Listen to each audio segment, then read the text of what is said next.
Pemirsa Ayo Hidup Sehat Plus, saat pandangan Anda terasa memudar dan berubah menjadi gelap seketika disertai rasa mual, sulit bergerak sampai muntah, sudah pasti Anda mengalami vertigo. Namun, apa penyebab munculnya gejala yang biasanya berlangsung hanya beberapa detik ini? Vertigo umumnya dialami oleh wanita dengan usia lebih dari 60 tahun. Namun tak sedikit juga masyarakat dengan usia lebih muda yang mengalami vertigo. Seperti yang dialami Feby, ibu rumah tangga berusia 28 tahun ini kerap merasakan pusing, terutama saat bangun tidur. Saya sejak 2 tahun lalu udah kena vertigo. Awalnya saya bangun tidur pagi, kepala saya pusing banget. Tapi setelah saya diemin, kok lama-lama pusingnya makin parah gitu. Sampai saya muntah, mual-mual gitu. Saya merem, itu pusing makin parah. Tidurnya tuh nggak bisa harus satu posisi, jadi nggak bisa pindah posisi. Kalau saya gerak dikit, itu saya langsung muntah. Dan pusingnya tuh muter semua. Melek mata pun saya nggak bisa, harus merem terus.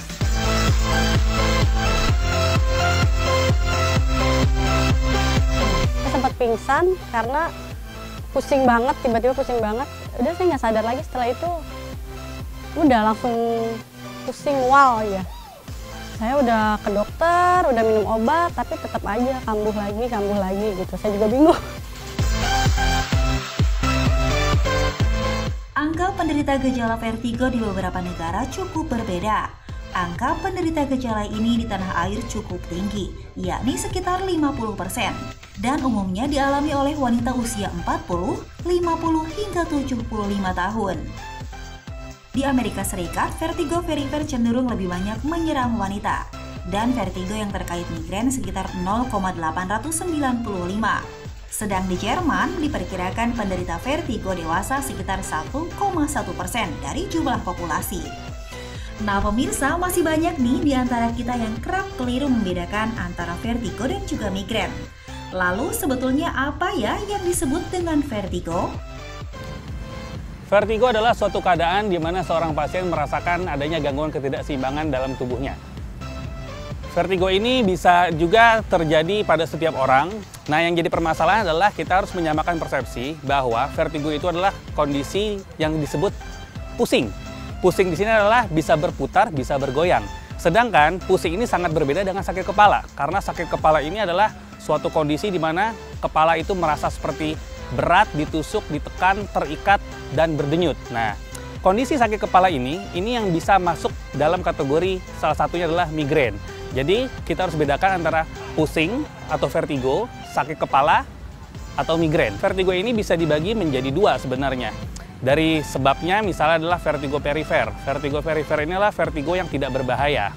Contoh vertigo perifer adalah vertigo yang rasanya pusing berputar, bisa dipengaruhi oleh perubahan posisi kepala, bisa menyebabkan mual, muntah, keringat dingin, dan bisa ada gangguan pendengaran, misalnya berdenging seperti pekak ya, seperti tersumbat. Kemudian ada juga yang namanya vertigo sentral.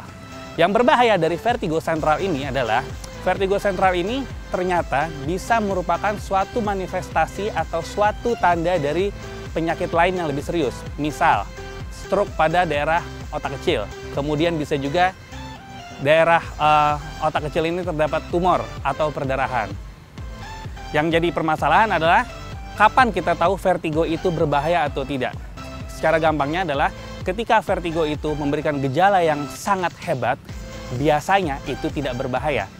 Tapi bila vertigonya itu memberikan gejala yang relatif tidak berbahaya, namun lebih panjang durasinya, itu kemungkinan yang berbahaya. Pemirsa Ayo Hidup Sehat Plus, sirkulasi darah merupakan bagian dari sistem kardiovaskular yang membawa darah segar dari jantung ke seluruh tubuh.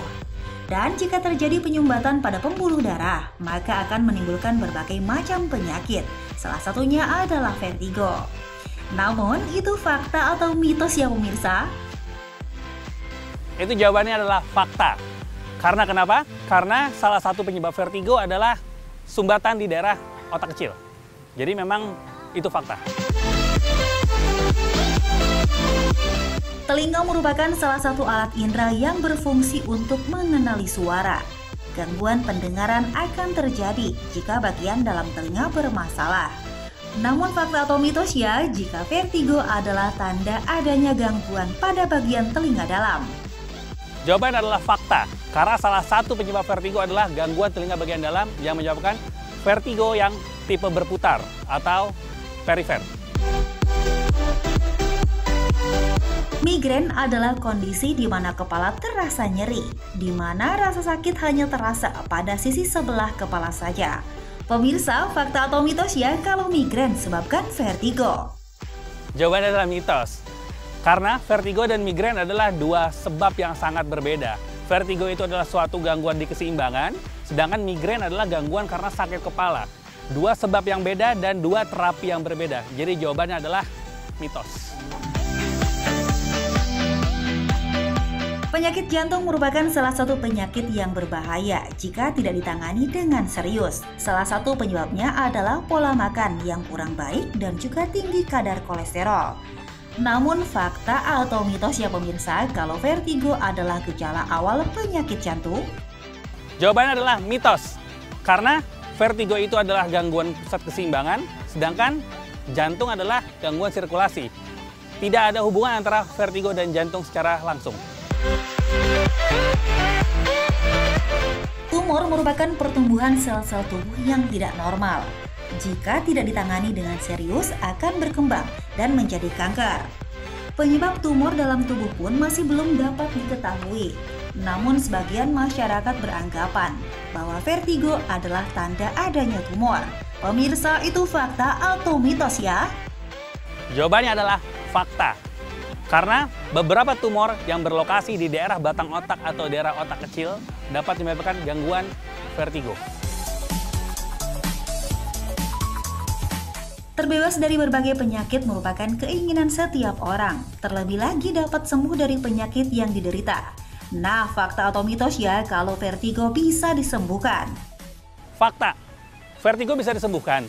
Asal kita tahu jenis vertigonya seperti apa, dan kita tahu pengobatan dengan tepat, dan kita bisa menghindari faktor resikonya, dan juga kita bisa melakukan latihan atau exercise untuk menghindari vertigo di kemudian hari.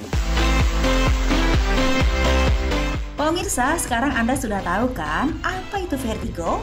Nah, agar Anda terhindar dari vertigo, yuk kita simak tips dari Dr. Ziki berikut ini.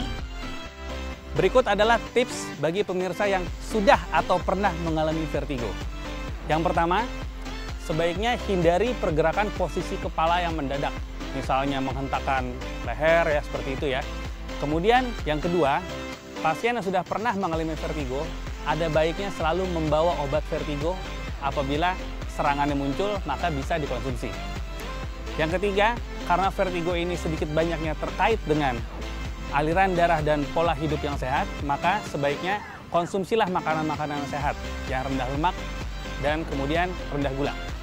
Seorang pasien yang sudah pernah mengalami vertigo, sebaiknya banyak mengkonsumsi air putih untuk memperlancar aliran darah.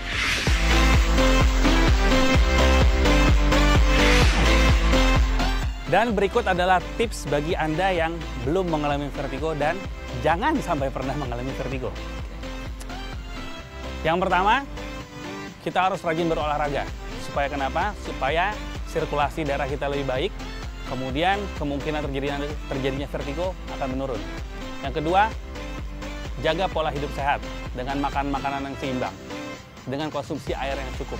Dan yang terakhir, kita harus menghindari stres, karena sedikit banyaknya stres akan menyebabkan peningkatan aliran darah yang bisa berakibat vertigo. Maka dari itu, mulai sekarang, ayo hidup sehat!